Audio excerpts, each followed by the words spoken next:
go to their Facebook page. You can like and share at the Casa Musica Official PH. And then they also have Instagram account. It's the Casa Musica PH. And you can send them a text message or call them for more details or inquiries 0919-653-7763. So, yan, si Teacher Kim po yung nakita niyo dyan sa picture with Tres kasi siya rin yung naging teacher niya before sa piano lesson. So, yan din naman yung sample ng mga materials na binibigay din nila Teacher Kim for their students. Next po. Ayan. So, yan ay ang katunayan na talaga nag-aral po siya ng piano. Ang kagandahan po kasi niya, natututo yung mga bata na mag-read ng notes.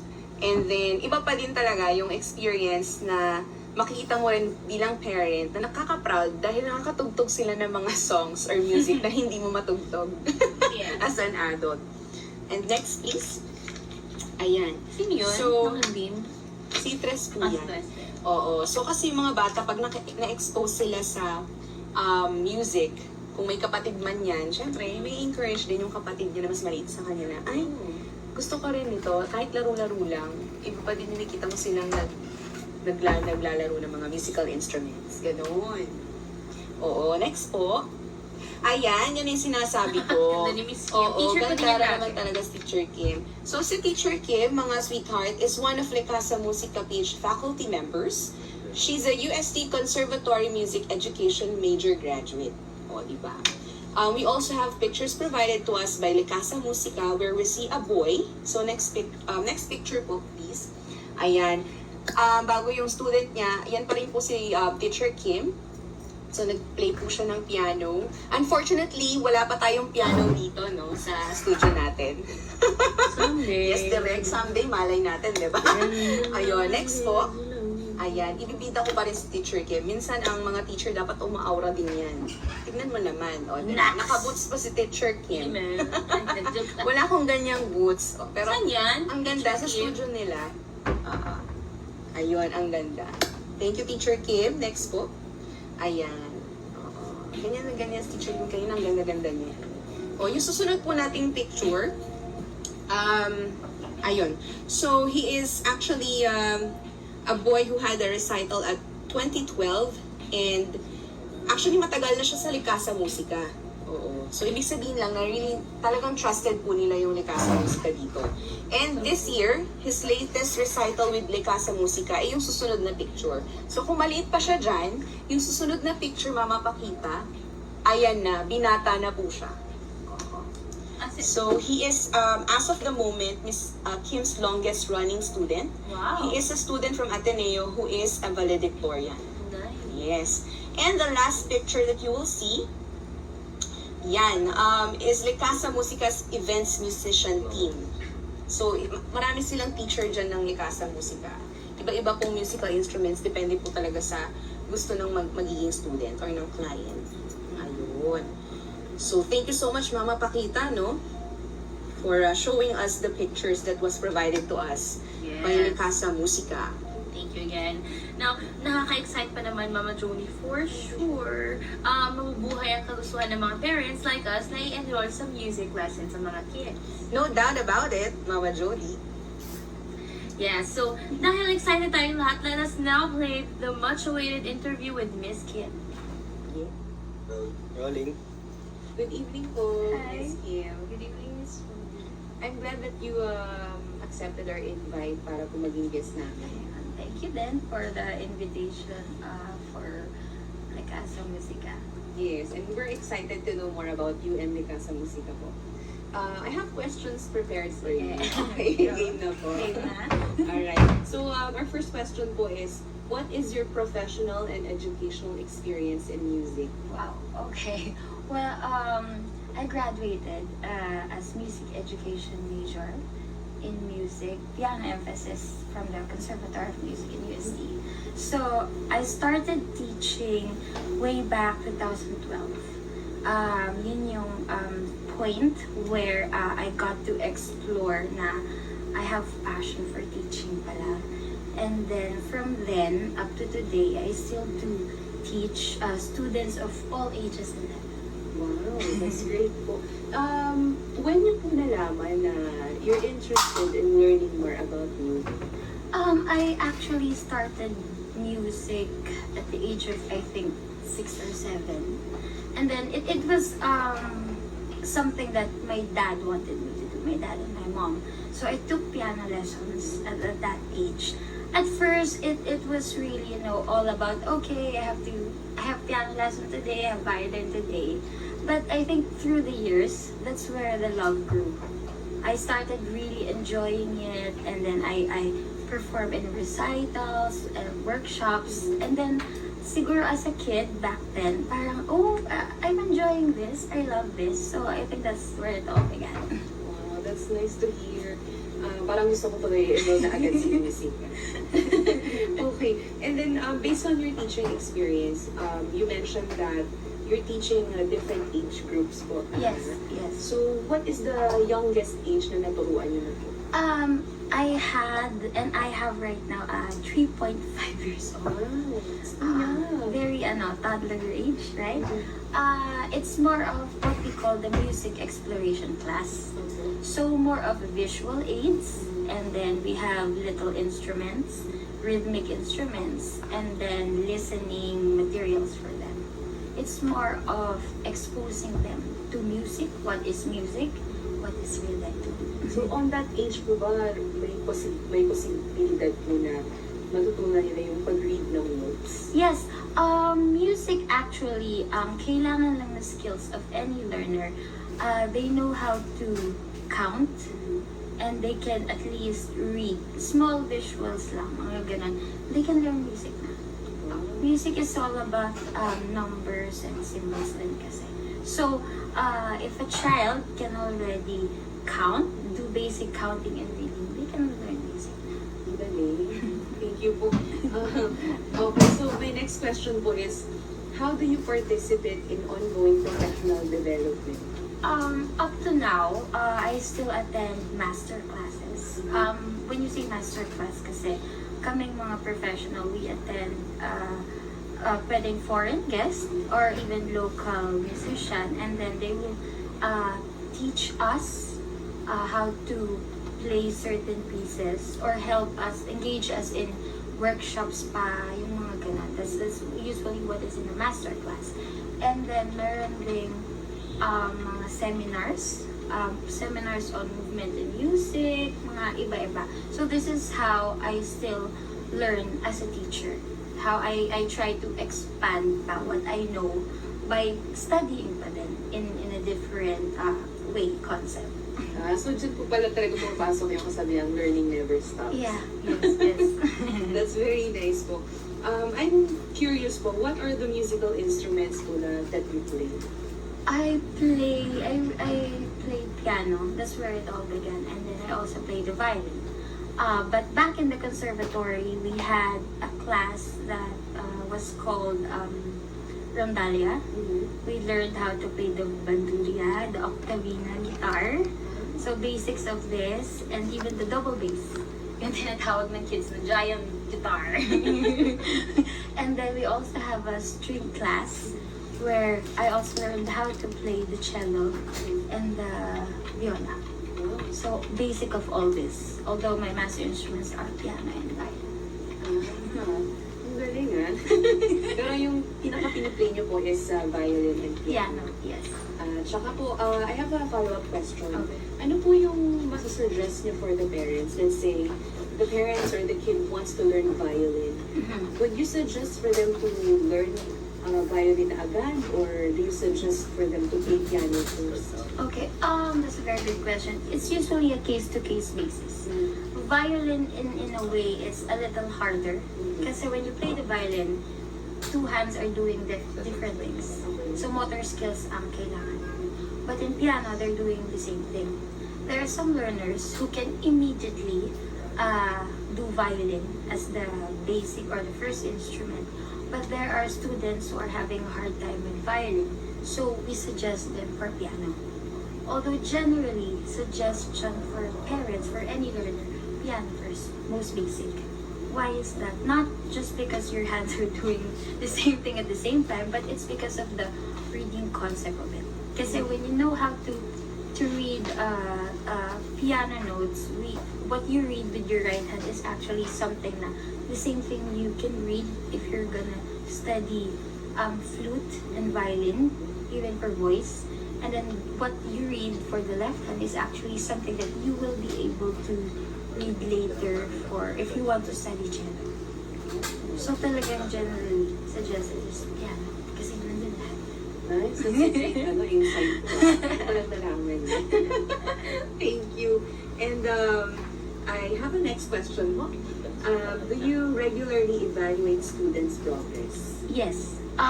Every lesson actually, I have a music notebook for them. I give them, this is your assignment, this is what you do and how you do it. Very, very particular ako sa details on giving assignments. And then, that's their notebook. In my own notebook, I will write, was the student able to do it? Was the student able to easily? May difficulty ba? I jot down my own notes para every week that we have a lesson, makikita ko na nagawa ba? Nahirapan ba? Very particular kasi ako sa details. So that's how I evaluate them every lesson. It's important na every lesson, hindi naman kailangan big progress, but little ones. Yun yung important. One step at a time. Yeah, consistency. Nakakatuwa po kasi I remember si Tres po, yung pangalan ko na naging student mo rin. Yeah. Na I'm really grateful kasi po, talagang natuwa ako nung nakikita ko yung notebook niya na binibigyan niyo mo ng assignment. Yeah. Yes. He really learned how to play piano. And yung pinaka-importante po doon is, naintindihan niya po yung pagbabasa ng notes. Kaya po, advantage po talaga sa bata at a really young age. Yes.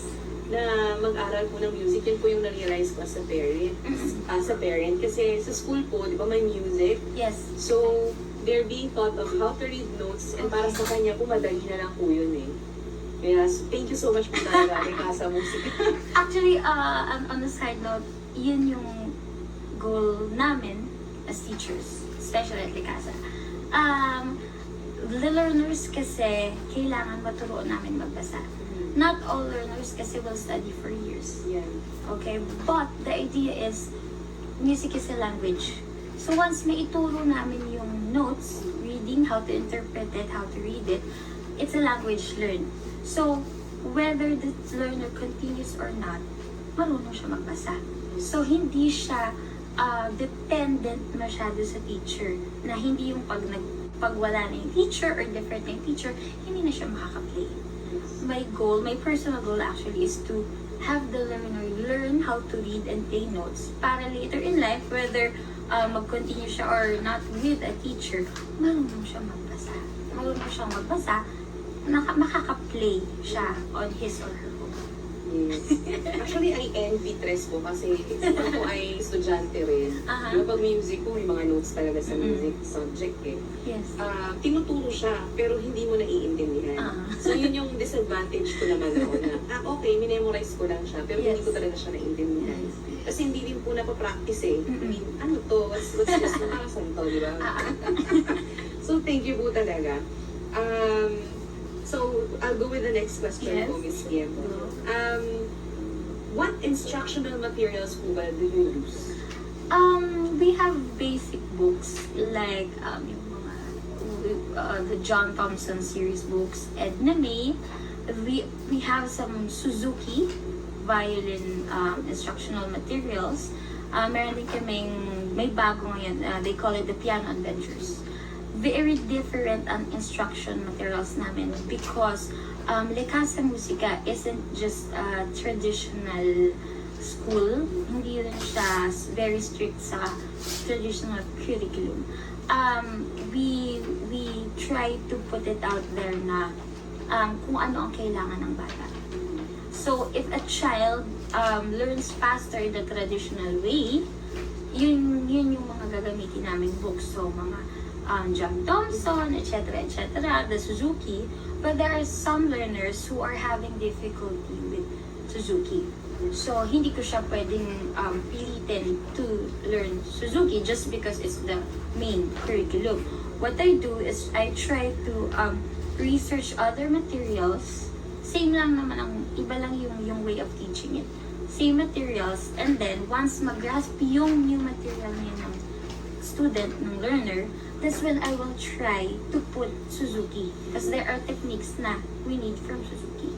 So it's more of, we have a guideline for materials, pero we try to squeeze in kung ano yung nakikita namin effective sa bata. Iba-iba po talaga. Yes, iba-iba. I notice po may dala kayo. Yes. Okay, just in case, here are some of the books. This is Edna May. Oh my gosh, so one of the basic books, Edna May. And then, meron din kami, this is for, I think, adult. This is for adult book na naman. Michael Aaron and adult learning. Iba-iba. And then, just a sample of, ito bago siya ngayon, piano adventure books. These are the materials na I've mentioned before. Yeah. Piano adventure. Yeah. Ito yung mga guide books na usually ginagamit. Pero ito rin yung mga materials na we mix with other music. Like, for example, if a learner is in intermediate level na, dinadagdagan na namin yan ng mga movie theme scores. Kasi yun yung gusto ng mga learners eh. I wanna play this, I wanna play the song from Frozen, mga ganyan. Yeah. The very, ano yan sa kids. So, as long as naturuan ko na yung learner how to read, count, and write, pwede na siya. Very exciting naman pala talaga. Okay, so yung sa music na tinuturo ni Bob, maitanong ko lang po, sa Casa Musica, do you also like teach voice lessons? Yes, we teach violin, piano, voice. We also have flute and cello. Meron din kaming rudimentary classes or yung purely about writing, composition, music theory. These are the ones na ang usually nag-enroll dito are yung mga nagko-compose, mga nag-arrange. So, Casa Musica provides an array of music lessons for many types of students. Pwedeng child, pwedeng yung mga teenager, or even adults for hobby. Yung iba naman is kung gusto nilang i-enhance pa yung learning nila sa composition, sa arranging, stuff like that. Just curious po ako, saxophone, meron po bang teacher sa Casa Musica na nagsa-saxophone? Meron kaming saxophone teachers before, pero right now, kapag hindi available yung talagang standard teacher namin, we try to collaborate with other musicians. So meron po kayo mga students na nagsa-saxophone? Meron din kaming iba. Ang marami lang talaga as of the moment, piano and violin. Kasi yun talaga yung parang nakikita namin na kailangan. Like, I had students before na they are at, I think, this school na requirement na sumali sa orchestra. So, meron kaming mga nag-enroll for violin classes kasi in their school, kailangan nilang matutong or sumali sa orchestra. Required pala. May mga ganun. That's nice po. Ano po yung mga madalas nyung tinuturo? What type of music or songs? Kaya patutong yung sa mga students niyo? There is a stage in the beginner's level na kailangan mo na medyo traditional or yung classical music. Kasi nandun lahat ng technique. The reading, the speed, yung mga ganun, mga technical learning. And then, once na umabot sila in a certain level, sabihin natin book 2 or 3, beginner's level, that's when I add nga yung mga movie themes, mga anime songs, yung mga pop, mga ano ba yung mga gusto nila, mga Bruno Mars, mga ganong songs. So, it's a very wide variety what I teach. And the other teachers, ganun din. Kasi parang ang goal talaga muna is to teach them how to, once marunong na kasi, madali nang butigan. Madali nang, oh, teacher, can I learn this song na? So, if the child, the learner, knows how to play na, pwede na yan. pwede na niyang i-play yung Let It Go, mga ganon. Pwede siya level up kung tumalon sa Pwede ibang na. klase. Exactly. That is nice. Okay po. And next question po. Do you require students to perform in studio recitals during the year? Okay, this is a very good question. Casa Musica doesn't require. It encourages. That's nice. Okay? Kasi minsan, when you use the term requires a student, magkakaroon agad yun ng, ay, may recital, may pressure agad. So no, the important thing is, you make them fall in love with music first. Kasi once the learner, the student is in love with it na, may encourage yan. Whether mag-perform sa Christmas party ni Grandpa, sa reunion sa office, na-fall in love na siya sa music eh. So, yun muna. And then we encourage them for our yearly recitals. Now, minsan sa UST recital hall sa conservatory, minsan sa College of Music mini hall sa UP. Doon pa lang po sila mong ma-in-love, na-encourage na. Siyempre kasi, ako in my personal experience, you have to love what you do. That's true. Yun muna. I agree with that. Okay po. And Miss Kim, do you offer other performance opportunities for your students, such as festivals and competitions? Meron akong mga student before, nagpa-prepare for competitions, string competitions. So yun, may mga ganun kaming students. And then before, I had choral, na nagko-compete sila every December. So may mga ganun kaming students. Meron din naman kaming nagpapatrain because the child wants to join the school choir, the child wants to join the school orchestra. So yung mga ganun. Festivals, yes, minsan may mga seasonal festival or it's more on bazaar or mga battle of the bands sa school. May mga ganun din kami.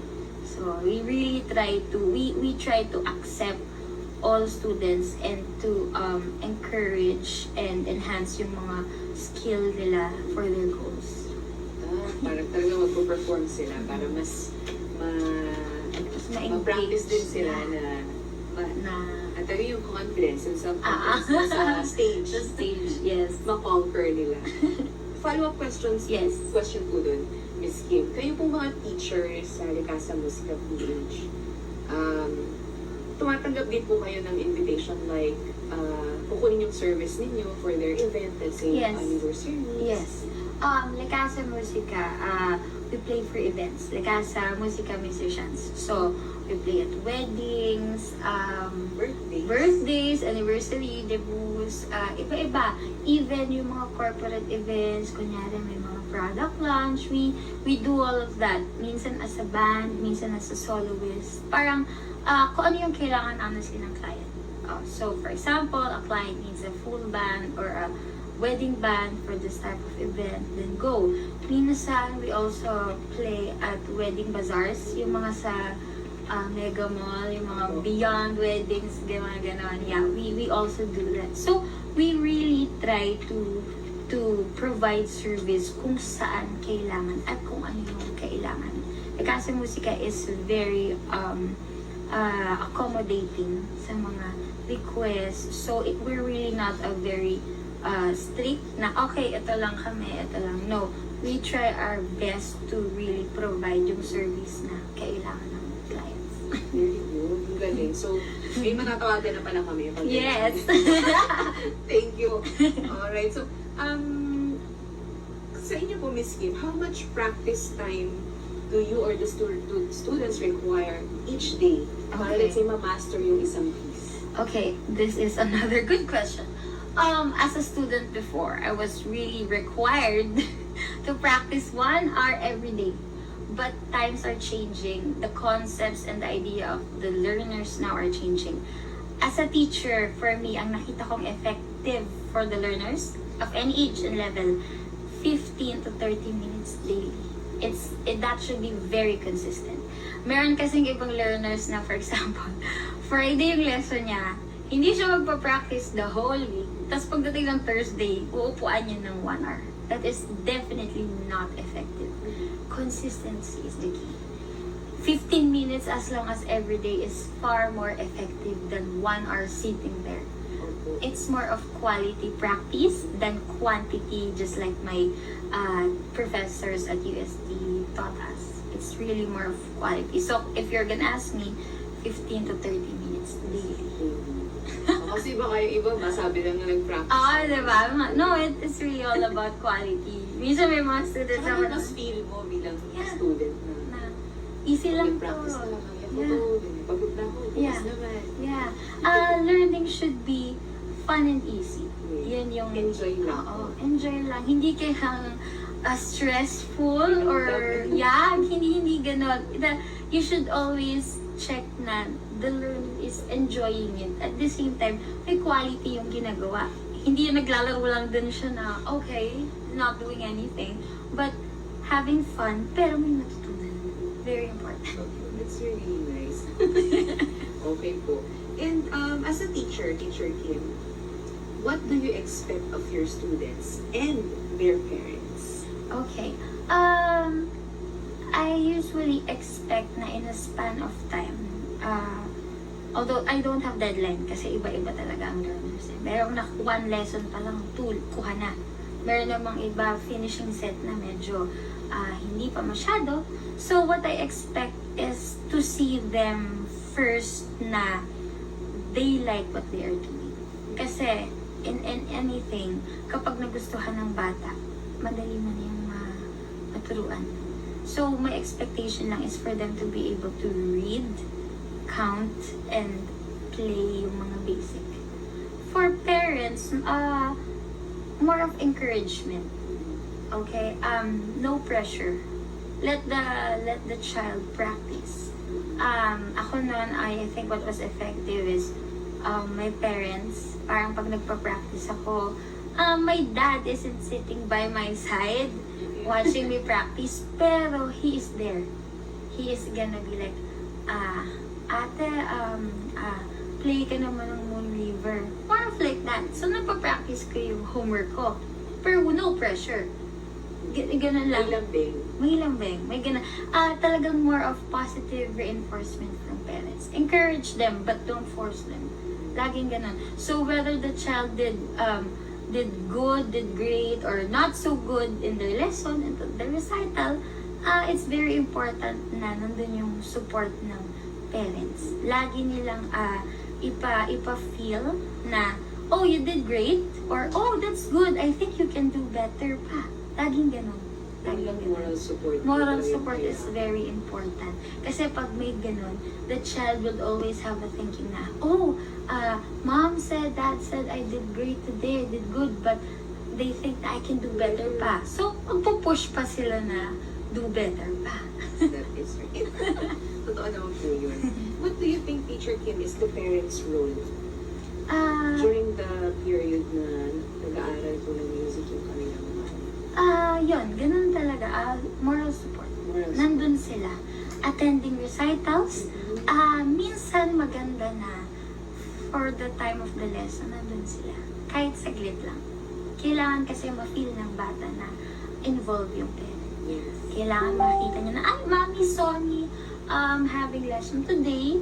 Mga ganun. So, minsan, what I do is, I record some of the new pieces ng bata na play na, and then I will send the parent. Ganon. So, syempre, yung parent, makikita pag uwi niya, oh, I saw your ganyan. It's very important na involve ang parents sa learning. Hindi lang buying the books, enrolling, but also parang sitting there for 10 minutes, watching the lesson, attending recitals. That's very important. Totoo lang. Kaya may sikreto akong naisip Teacher. Pag simusika yun ng ko sa tatabihan ko kayo para natututo Yes! ako. Ganyan. Parang si Tres noon, di ba? Tapos nandun pa si Joey and Jodee noon sa tabi ni Tres. Nanood Di kami ba? ng recital. Yes. Yeah, I remember. I Mga was there. Yes. May pakain pa nga after. Yun yung magandang part. Yes, yun yung masayang part sa Likasa. Very, Pagkain. very generous. That's correct. Hi, Ma'am Alex. Okay. I have another question po, Teacher Kim. Yes. I know that, of course, you charge by lesson for students. Siyempre, Yes. dapat naman po. Pero hindi na po natin yung discuss kung magkano. Kasi sabi nyo nga po, it varies. Yes. Okay. So, bahala na po yung mga parents magtanong sa Casa Musica. Yes. Ito po, nakaka-curious din po ako. How long have you been with Casa Musica? Okay. Casa Musica, tinayo siya 2012. It's a very small group lang of teachers no. It's more of a project actually. Na the goal before was like, uy, ano tayo? Parang let's have a small group na magtuturo how to read, ganyan. And then eventually it grew into a small studio. So I've been with them since 2012. I think I was second batch nung parang na nakuha ni na Mama Alex na teachers. Pioneer din po pala kayo. Yes. Same year, 2012. Yeah. Yeah. Galing. Galing na po. I love that. They take care of their staff and their clients. Very good naman. And this will be a great opportunity, Teacher Kim, for you to tell us more about Casa Musica. And you can also please do invite our parents Yes. and the kids who are actually watching us. Okay. Hello, learners. Casa Musica is a small type studio. We provide quality and affordable services for music learning. We are encouraging learners of all ages and all levels.